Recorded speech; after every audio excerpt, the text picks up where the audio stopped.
1950 Germany. आसमान पर न फाइटर प्लेन्स की उड़ान है, न ही ज़मीन पर गोलियों की बौछार। हर तरफ पसरा है तो बस सन्नाटा। विश्व युद्ध का वह भयावह दौर ख़त्म हो चुका है। तानाशाह हिटलर की यादें भी अब धुंधली पड़ने लगी हैं। लोगों के मन से अगर कुछ नहीं मिटा है तो बस अपनों की तस्वीरें, जो उन्हें रह रह कर याद आ रही हैं। लोग मानसिक अवसाद से घिरे हैं और इसी बात का फ़ायदा उठाकर जर्मन दवा कंपनी क्रेमी ग्रुएनथल ने एक जादू की पुड़िया ले आई है।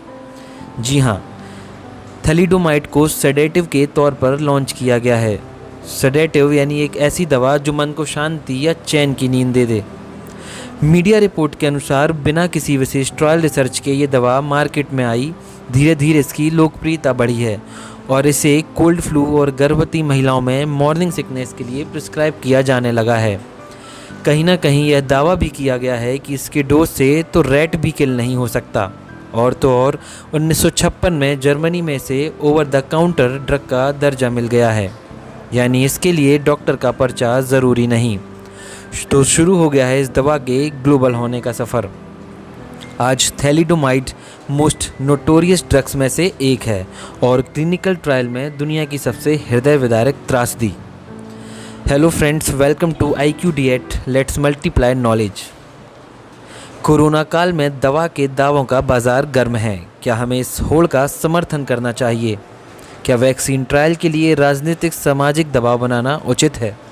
इन सारे सवालों के जवाब देंगे हम क्लिनिकल ट्रायल में। ग्लोबल होने के बाद धीरे धीरे दुनिया के तमाम देशों ने इस दवा का उत्पादन क्रेमी ग्रुएनथल के अंडर लाइसेंस में शुरू किया। मीडिया रिपोर्ट्स की माने तो मिड 1950s में 14 फार्मा कंपनियां थैलिडोमाइड की मार्केटिंग 46 देशों में कर रही थीं, वो भी करीब 37 अलग अलग ट्रेड नेम्स के साथ। यूके में कार्यरत कुछ कंपनियों ने तो बाकायदा इश्तिहार जारी कर थैलिडोमाइड को गर्भवती महिलाओं के लिए सुरक्षित बताया। करीब 5 वर्ष गुजरे दुनिया को इस दवा का साइड इफ़ेक्ट समझने में।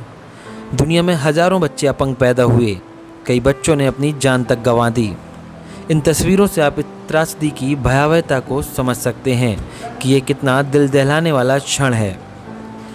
पहले जर्मनी में 1961 में आवाज़ उठी। कुछ डॉक्टर्स ने इस दवा के दुष्परिणामों को खोजा। इसके बाद दुनिया के तमाम देशों से ये दवा आउट होते होते कई वर्ष और बीत गए। यहाँ एक महिला का जिक्र नहीं किया तो खबर अधूरी है। USA ने कभी भी दवा को अप्रूवल नहीं दिया। उसकी वजह थी FDA इंस्पेक्टर किनली, जिन्होंने दवा के अप्रूवल को 1 साल तक रोक कर रखा और हज़ारों बच्चों की ज़िंदगियाँ बचा लीं। इस त्रासदी के बाद दुनिया भर में दवा के ट्रायल सख्त हो गए और थैलिडोमाइड को बैन कर दिया गया। आखिर कंपनी से चूक कहाँ हुई, इस पर आज तक हज़ारों रिसर्च पेपर पब्लिश हुए हैं। स्टीरियो केमिस्ट्री का महत्व बताते हुए कुछ यूनिवर्सिटी और रसायन वैज्ञानिकों ने ये तर्क दिया है, जिसे हम अपने साथी से समझते हैं। गर्भवती महिलाओं द्वारा थैलिडोमाइड के सेवन से हजारों बच्चे फोकोमीलिक पैदा हुए। किसी के पैर नहीं थे तो किसी के अंग अविकसित थे। इसके पीछे कारण स्टीरियो केमिस्ट्री को भी माना गया। साइंटिस्ट ये बात जानने में असमर्थ रहे कि थैलिडोमाइड 2 भागों में विभाजित हो सकता है। इसकी मिरर इमेज बन सकती है। एक S थैलिडोमाइड, एक R थैलिडोमाइड कहलाएगा। R और S थैलिडोमाइड के एंशियोमर्स हैं जो कि कायरलिटी की वजह से बने। कायरल कंपाउंड क्या होता है तो देखिए, थैलिडोमाइड में कार्बन का जो कंपाउंड होता है वो कायरल होता है। कायरल का सबसे अच्छा उदाहरण हमारा हाथ है। ये हमारे हाथ एक दूसरे की मिरर इमेज हो सकते हैं, हमारे हाथ एक दूसरे की मिरर इमेज हो सकते हैं, लेकिन ये कभी एक दूसरे पे सुपर इम्पोज नहीं होंगे। मतलब हम एक हाथ को दूसरे हाथ के ऊपर बिल्कुल वैसे ही नहीं रख सकते, क्योंकि हमारे ये जो अंगूठे हैं ये डिफरेंस प्रदर्शित करेंगे। से जब नया कंपाउंड तैयार होगा तो वहां पे कायरलिटी की वजह से 2 मिरर इमेजेस तो बनेंगी, लेकिन दोनों के गुणधर्म अलग अलग हो जाएंगे। इसी तरह इस फ्लास्क को देखिए, दोनों एक दूसरे की मिरर इमेज है, लेकिन ये एक दूसरे पे सुपर इम्पोज करते हैं, तो ये ए कायरल कहलाएंगे। ए कायरल के गुणधर्म अलग होंगे, कायरल के गुणधर्म अलग होंगे। तो इसी आधार पर निष्कर्ष निकाला गया जो थैलिडोमाइड है उसमें आर थैलिडोमाइड ने तो अपना काम किया, लेकिन एस थैलिडोमाइड ने तबाही मचा दी। हालांकि थैलिडोमाइड की वजह से ऐसा एग्जैक्टली क्यों हुआ इस पर आज भी बहुत रिसर्च जारी है। साइंटिस्ट ने सोचा कि क्यों ना हम आर थैलिडोमाइड को अलग करके पिल्स तैयार करें, तो नतीजा निकला कि जब ये पिल हमारी बॉडी में जाएगी तो वहां भी थैलिडोमाइड आर और एस जैसा ही व्यवहार करेगा, यानी कि फिर तबाही की ओर कदम बढ़ेंगे। इसीलिए थैलिडोमाइड को बैन कर दिया गया। लेकिन ऐसा नहीं है कि थैलिडोमाइड की वापसी नहीं हुई। आज रिसर्च वर्क के लिए और कैंसर जैसी बीमारियों के लिए इसका इस्तेमाल हो रहा है, लेकिन बहुत सीमित तरीके से।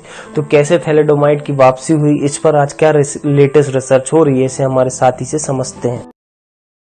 शुरुआती परीक्षणों में इसे लेप्रोसी पर कारगर पाया गया।